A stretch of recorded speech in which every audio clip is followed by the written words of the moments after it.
brought to you by ITIL series.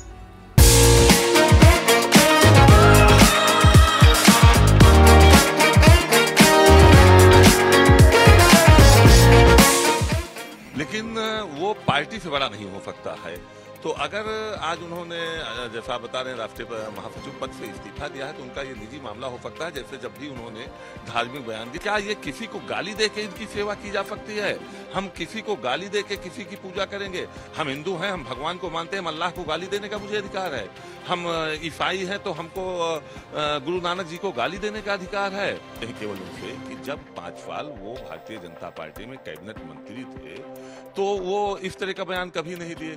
मैं पुनः फिर कह रहा हूं कि मेरे वो अभी उनकी बेटी है, भाजपा से सांसद हैं, पहले अपनी बेटी को कहते कि भारतीय जनता पार्टी की सांसदी से इस्तीफा दो, तुम समाजवादी पार्टी में आओ, यहाँ कार्यकर्ता के रूप में काम करो और तुम्हारे हैसियत और तुम्हारी ताकत के हिसाब से तुम्हें पद और जिम्मेदारी तो मिलेगा। समाजवादी पार्टी एक तरफ चुनाव की तैयारी कर रही है, लेकिन उसके ही अंदर कुछ इस तरीके की चीजें हो रही हैं जो कहीं ना कहीं सवाल खड़े कर रही थी। स्वामी प्रसाद मौर्य लगातार सवाल कर रहे थे, लगातार बयान दे रहे थे हिंदू धर्म के खिलाफ। समाजवादी पार्टी के विधायकों ने भी इस पर रोष जताया था, लेकिन अब उन्होंने अपने राष्ट्रीय महासचिव पद से इस्तीफा दे दिया। हमारे साथ बात करने के लिए अमेठी के से विधायक राकेश प्रताप सिंह जी हैं। राकेश जी बताइए, आप लोगों ने लगातार इस बात को कहा, आपने, मनोज पांडे ने भी, कि उनको इस तरह की टिप्पणी नहीं करनी चाहिए। आज उनका राष्ट्रीय महासचिव के पद से इस्तीफा सामने आया है, इसको कैसे देख रहे हैं? देखिए, समाजवादी पार्टी की स्थापना से आप देख रहे होंगे समाजवादी पार्टी के नेताओं का, समाजवादी पार्टी के कार्यकर्ताओं का, समाजवादी पार्टी का जो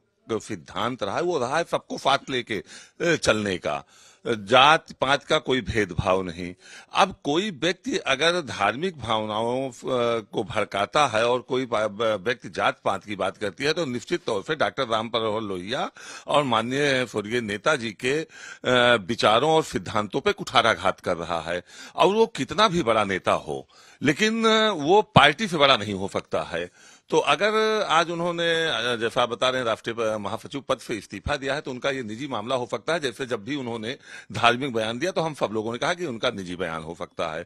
ये उनका निजी मामला है, उनको राष्ट्रीय महासचिव पद पे रहना है कि नहीं रहना है, उनको क्या काम करना है कि नहीं करना है। लेकिन समाजवादी पार्टी का पहले दिन से बिल्कुल क्लियर था फ्रेंड कि हम सब धर्मों का सम्मान करते हैं, सबको साथ लेके चलते हैं और हम हिंदू हैं। माननीय राष्ट्रीय अध्यक्ष जी ने आपके चैनल पे भी कहा कि मैं हिंदू हूं, मैं सनातनी हूं, मैं पूजा करता हूं, लेकिन मैं सभी धर्मों का सम्मान करता हूं और सभी धर्मों में विश्वास रखने वाले व्यक्तियों को, गरीबों को, मजदूरों को, मजलूमों को, पिछड़ों को, वंचितों के उत्थान की मेरी जिम्मेदारी है, उसको करता रहूंगा। आपने पहले भी बात कही थी, सनातन धर्म पे खुले तौर पर टिप्पणी करते हैं तो अपने पिता के बारे में और तुल्य लोगों के बारे में जाने। मनोज पांडे जी ने भी इस बात को कहा था राम मंदिर की प्राण प्रतिष्ठा पे, तो उस पर उन्होंने कहा कि वो बीजेपी के एजेंट है। आपको लग रहा है कि एक पार्टी में रहकर के एक विचारधारा को ना फॉलो करना, बार बार वो लाइन क्रॉस की जा रही थी? देखिए, आज आपने देखा, पूरे प्रदेश ने देखा, पूरे देश ने देखा कि पूरे हिंदू संस्कृति, सनातनी संस्कृति, हिंदू भावना के साथ माननीय राष्ट्रीय अध्यक्ष जी ने एक मंदिर का निर्माण करवाया और उसमें जो शिवलिंग की स्थापना हुई है, पूरी पार्टी के विधायकों के साथ जो उस मानसिकता के हैं, उस भाव के हैं, उस स्वभाव के हैं, उनके साथ पूजा पाठ किया। तो स्वामी प्रसाद मौर्य जी को हो या कोई भी हो, उसको समझ जाना चाहिए कि हमारा राष्ट्रीय अध्यक्ष क्या चाहता है, हमारे राष्ट्रीय अध्यक्ष के स्वभाव भाव में क्या है, हमारे राष्ट्रीय अध्यक्ष क्या मैसेज देना चाहते हैं। हम कहते हैं जो हिंदू है, सनातनी है, उसको पूजा करना चाहिए, दर्शन करना चाहिए। हमेशा हम मंचों से कहते हैं कि जो मुस्लिम है उनको 5 टाइम नमाज पढ़ना चाहिए, जो और धर्म वाले हैं उनको उस धर्म में भरोसा करना चाहिए। हमेशा सबको ये मानना चाहिए जब आदमी धार्मिक भावनाओं से ओतप्रोत होगा तो हमेशा गलत कामों से बढ़ेगा। आपको 100 रुपए मंदिर में चंद पड़ा मिलता है तो आप दान पात्र में डालते हो, आपको 100 रुपए चौराहे पे पड़ा मिलता है तो अपनी जेब में डालते हो, फिर ऊट पटांग की चीजें खरीदते हो, पार्टी करते हो। तो ये केवल भाव का अंतर है। तो हमको धार्मिक भावनाओं से हमेशा ओतप्रोत रहना चाहिए। इस बात को कहा, अपने लेटर में इस बात को लिखा है कि उनके बयानों को लेकर कि आप लगातार आप लोग निजी बयान कह रहे हैं, उनके साथ कोई खड़ा नहीं है, दलितों पिछड़ों की लड़ाई में वो अकेले हैं और इस बात को कह रहे हैं, इसीलिए उन्होंने ये सोच करके इस्तीफे से अपने आप को नीचे रखा। किस दलित पिछड़े की बात कर रहे हैं? जब हमारी पार्टी का सिद्धांत यह है कि हम भगवान उसको मानते हैं जो पीडीए है, जो पिछड़ा है, दलित है, वंचित है, शोषित है, उसको हम भगवान रूप में देखते हैं, उसकी सेवा करना परम परम कर्तव्य मानते हैं, परम सौभाग्य अपना मानते हैं, तो वो और किस उसकी बात कर रहे हैं। और क्या ये किसी को गाली दे के इनकी सेवा की जा सकती है? हम किसी को गाली दे के किसी की पूजा करेंगे? हम हिंदू हैं, हम भगवान को मानते हैं, हम अल्लाह को गाली देने का मुझे अधिकार है। हम ईसाई हैं तो हमको गुरु नानक जी को गाली देने का अधिकार है। आप अपने घर को अच्छा कह सकते हो, दूसरे के घर को खराब कहने का आपको कोई अधिकार नहीं है। लगातार आप लोग इस बात को कहते रहे, लेकिन आलाकमान ने कोई एक्शन भी तो नहीं लिया। उनको इस बात की नसीहत जरूर दी गई कि वो अपनी वाणी पे संयम रखे, लेकिन वो लगातार बोलते रहे। हाल ही में भी उन्होंने बयान दिया, तो पार्टी ने तो कभी एक्शन लेने के बारे में सोचा? देखिए, परिवार होता है, परिवार बड़ा होता है, परिवार में कुछ लोग कभी कोई गलती करते हैं। हमेशा परिवार के मुखिया का ये प्रयास होता है कि कभी न कभी उसमें सुधार आ जाएगा। कार्रवाई ही सब कुछ नहीं होती है। तो लगातार राष्ट्रीय अध्यक्ष जी का ये प्रयास रहा और मंचों से भी रहा, मीटिंगों में रहा कि उनको नसीहत दी गई, उनको समझाया गया, कहा गया। शिवपाल जी का बयान आया, डिम्पल जी का बयान आया, राष्ट्रीय अध्यक्ष जी ने भी राष्ट्रीय कार्यकारिणी की बैठक में भी कहा, सम्मेलन में कहा और सभी मीटिंगों में कहा कि इनको इस तरह के बयानों से बचना चाहिए और सबको साथ लेके चलने का प्रयास करना चाहिए।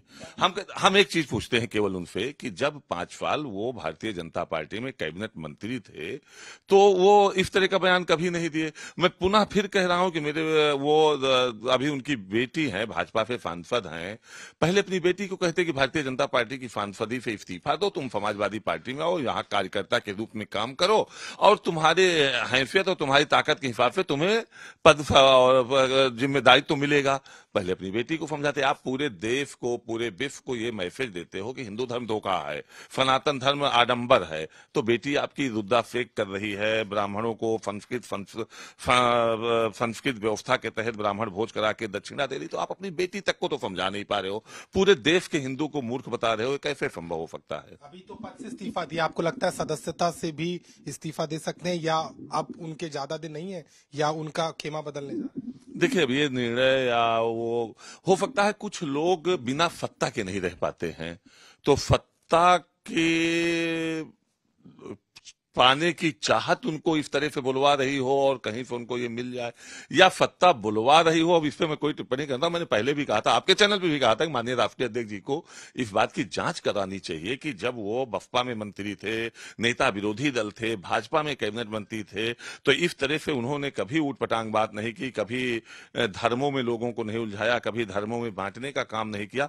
समाजवादी पार्टी की सदस्यता लेते ही उनको ये धर्म आडंबर लगने लगा, धोखा लगने लगा, तो कहीं भारतीय जनता पार्टी तो उनसे नहीं बुलवा रही है। ये सवाल की जा रहे हैं, समाजवादी पार्टी के विधायक सवाल कर रहे हैं, तमाम नेताओं ने सवाल किए और एक कारण था कि लगातार उन पर एक्शन की मांग होती रही, लेकिन आज उन्होंने अपना इस्तीफा दिया है पार्टी महासचिव पद से, अपनी असमर्थता जताई है अपने मुद्दों पर। लेकिन कहीं ना कहीं इस पूरे मामले ने समाजवादी पार्टी के अंदर भी लगातार चर्चा रखी और अब स्वामी प्रसाद मौर्य राष्ट्रीय महासचिव के पद से इस्तीफा दे चुके हैं। लखनऊ से कैमरामैन संदीप के साथ अभिषेक मिश्रा।